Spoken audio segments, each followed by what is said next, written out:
Hello મિત્રો, સ્વાગત છે તમારા બધાનું મારા આ નાનકડા વ્લોગમાં। તો મિત્રો, આજે અમે જઈ રહ્યા છે અમરનાથ ધામ। તમને બધાને એવું લાગશે કે અમરનાથ ધામ અને એ પણ બાઇક પર। તો મિત્રો, આ એ અમરનાથ મંદિર નથી। આ આવેલું છે ગાંધીનગરથી વિજાપુર જતા રસ્તા માત્ર 12 કિલોમીટરની અંદરમાં તમને આ મંદિર જોવા મળશે। ગ્રામ ભારતી કરીને ગામનું નામ છે અને ત્યાં રાઈટ સાઈડ જતાં આ એક મંદિર આવે છે। મંદિર સુધી જવાનો રસ્તો જો આટલો સારો હોય તો મંદિર કેટલું સુંદર અને સારું હશે તમે હવે વિચાર કરી શકો છો। મંદિરની અંદર એન્ટર થતાં રેન બસેરા કરીને એક રિઝોર્ટ આવેલું છે અને પાર્કિંગ સાઈડ જતાં પાર્કિંગની એક્ઝિટ સામે એક વોટર પાર્ક આવેલું છે।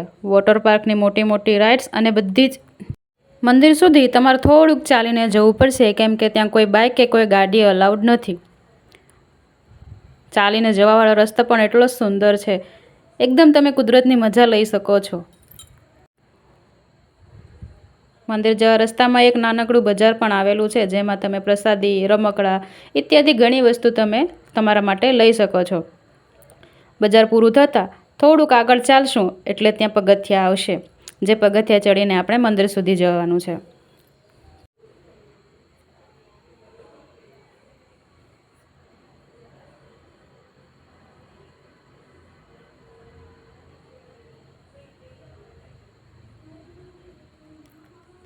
તો મિત્રો, આ છે આપણું અમરનાથ ધામ, જ્યાં તમે એક જ મંદિરમાં 12 જ્યોતિર્લિંગોના દર્શન કરી શકો છો।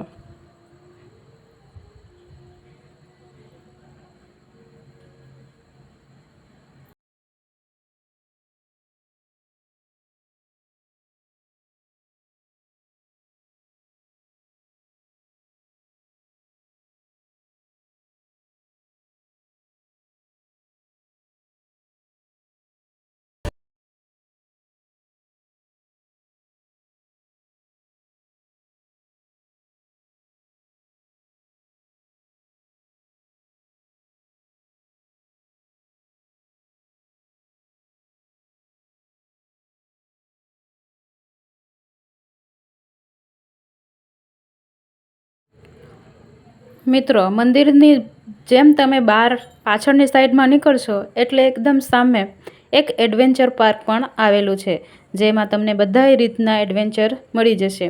હું અંદર ગઈ નથી એટલે મને અંદરની કોઈ રાઇડ્સ કે કોઈ એડવેન્ચરનો ખ્યાલ નથી, બટ તે છતાં પણ તમે એને એન્જોય કરી શકો છો। જો મારો વ્લોગ ગમ્યો હોય તો લાઈક કરો, શેર કરો અને સબસ્ક્રાઈબ કરો। રાધે રાધે।